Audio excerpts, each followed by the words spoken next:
a candidate wants Neymar, United still want Dembélé. It's another busy night in Europe, a transfer roundup, plus this week's Friday Feels, all coming up on today's OneFootball Daily News. As I'm your host, Angelina Kelly, let's get into it.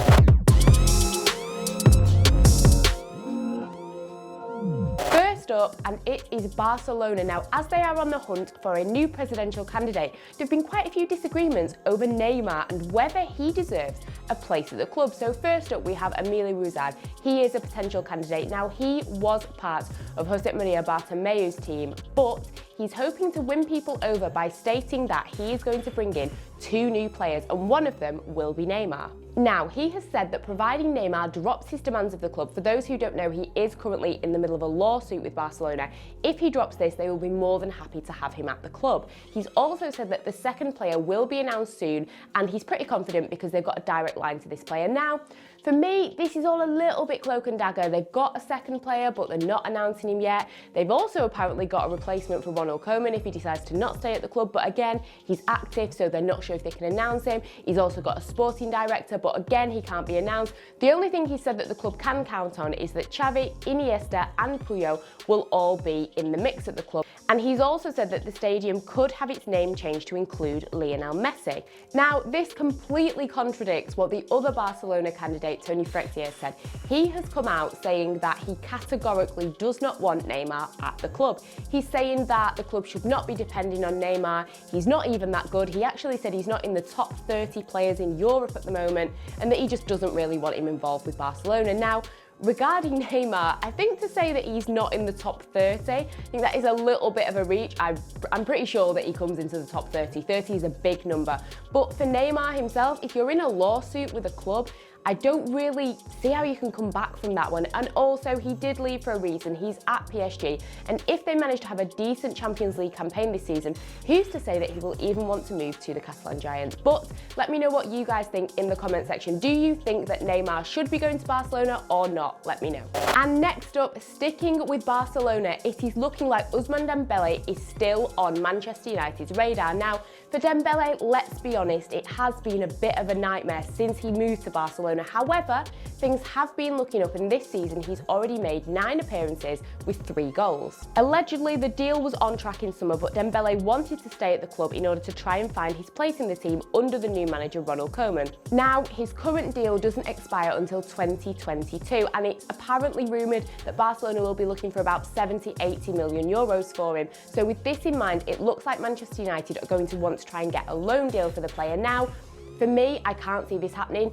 If he's improving so much at Barcelona, I don't know why they would want to get rid of him. It's always good to have another option on that right wing. And for Manchester United to loan the player, yes, I guess there's less risk because you're not purchasing him. But with the injuries and the fact that his form has been going up and down, it is a big risk. Of course, it makes sense that Manchester United are still on the hunt for a right winger, but if they weren't willing to spend over £100 million on Jadon Sancho, a proven talent, who's to say that they're going to spend about 80 million on somebody like Dembélé? For me personally, I am all for Ousmane Dembélé having success at Barcelona. I think he's had a really rough ride, and I think that if he can find some form and some consistency, that's great for him. But like I say, I just cannot see this move to Manchester United happening. Also, the fact that United have signed 2 18-year-old right wingers in Facundo Pellistri and Amad Diallo. Now, obviously, they're not going to be first-team players anytime soon, but Solskjaer has made moves to find maybe more of a long-term replacement on the right wing. And of course, let's not forget that Marcus Rashford the other night did play on the right wing for Manchester United and had a very successful game. And of course, there is also Mason Greenwood. I think that if Manchester United are going to be making any signings, I think for now they're going to have to leave the right wing because they have certainly got bigger fish to fry in other areas of the pitch. And next, it was another busy night in European football for English clubs in the Europa League. Let's kick things off with Spurs. They had a great victory over Ludogorets, and it also saw the appearance of Dane Scarlett. He became the youngest player to feature for the club at age 16 and 247 days. It was a great game from Scarlett, and Mourinho also brought Harvey White into the game. Now, he's been featured around the senior squad since the summer of 2019, and he was a big favourite of Mauricio Pochettino's, and it looks like he could become a favourite of Mourinho's as well. The game also saw arguably the best performance from Carlos Vinicius. Now, he managed to get 2 goals and an assist. He's only actually played 12 minutes of top-flight English football, but with such a great game last night, here's hoping that he will be able to get his foot in the door and get some more game time in the Premier League. It was a really comfortable 4-0 victory for Spurs, and this now makes it 3 wins out of 4, meaning that they are one step closer to those knockout stages.